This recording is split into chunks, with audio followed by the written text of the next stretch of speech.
قیصر شریف صاحب، اس میں تو برائی کوئی نہیں ہے، لیکن جماعت اسلامی سے کیوں نہیں؟ اور کیا آپ کو لگتا ہے برطانیہ امریکہ اس وقت میں جب ہم دیکھ رہے ہیں فلسطین کا معاملہ ہے، کیا آپ کی جماعت اس میں بہت زیادہ بڑھ چڑھ کے فلسطینی کی حمایت میں سامنے آ رہی ہے، اس لیے آپ سے اس طرح کی بات نہیں ہو رہی؟ آپ کیا سمجھتے ہیں واقعی ان ممالک کا، برطانیہ امریکہ، ان کا انٹرسٹ ہے پاکستان میں فری اینڈ فیئر الیکشن امن ہو، یہ اس کے لیے اتنی کوششیں کر رہے ہیں؟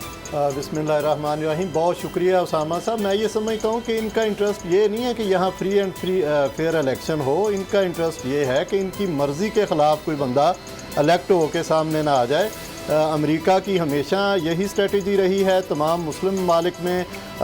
ہم دیکھتے ہیں کہ انہوں نے ہمیشہ یہی طرز عمل اپنایا ہے کہ حکومت اور اپوزیشن جو ہے دونوں لوگ ان کے تابع دار ہوں اور ان کے مفادات کا تحفظ کرنے والے ہوں۔ کہیں ایسا نہ ہو کہ خطے میں ایسے افراد جو ہیں فیئر اینڈ فری الیکشن کے نتیجے میں آگے آ جائیں کہ جو ان کے مفادات کا تحفظ کرنے والے نہ ہوں، بلکہ خودداری کی بات کرنے والے ہوں، امریکی غلامی سے نکلنے کی بات کرنے والے ہوں، آئی ایم ایف سے نکلنے کی بات کرنے والے ہوں، ورلڈ بینک اور دیگر جو مالیاتی اداروں کا قرضوں کا بوجھ ہے اس سے وہ نجات حاصل کرنے والے ہوں۔ اور امریکہ کا جو بین الاقوامی سطح پر رول ہے، جو آج غزہ اور فلسطین میں جو اسرائیل کی پشت پناہی وہ کر رہا ہے، اس پر تو جماعت اسلامی کے علاوہ یہ سارے خاموش ہیں۔ ان کو یہ مفادات ہی کا معاملہ ہے، مسلم لیگ نون ہو، پیپلز پارٹی ہو یا دیگر کوئی جماعت ہو جو امریکہ کے خلاف کھل کر بات نہیں کرتی، تو اسی طرح کے فائدے اٹھانا چاہتے ہیں اور یہ ثابت کرنا چاہتے ہیں کہ ہم زیادہ تابع دار ہیں، ہم زیادہ آپ کے مفادات کا تحفظ کریں گے، پاکستان کی عوام ہمارے لیے کیڑے مکوڑے ہیں،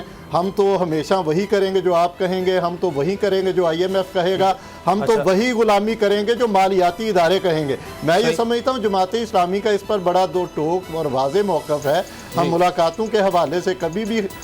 خلاف نہیں رہے، لیکن اس موقع پر اس ایجنڈے پر ملاقاتیں کرنا اور ہمارے اداروں سے بھی ملنا اور دیگر لوگوں سے بھی ملنا یہ سوالیہ نشان ہے، اور جماعت اسلامی کے موقف کی تائید ہے اور تصدیق ہے کہ امریکہ جو ہے وہ پاکستان میں مداخلت کرتا ہے، جو کہ کسی بھی جمہوری ملک میں جائز نہیں ہے۔ صرف مسلم ممالک میں یہ چیز آپ دیکھتے ہیں، کسی غیر مسلم ملک میں آپ امریکہ کی اس طرح کی سرگرمی جو ہے ان کے سفیر کی نہیں دیکھتے۔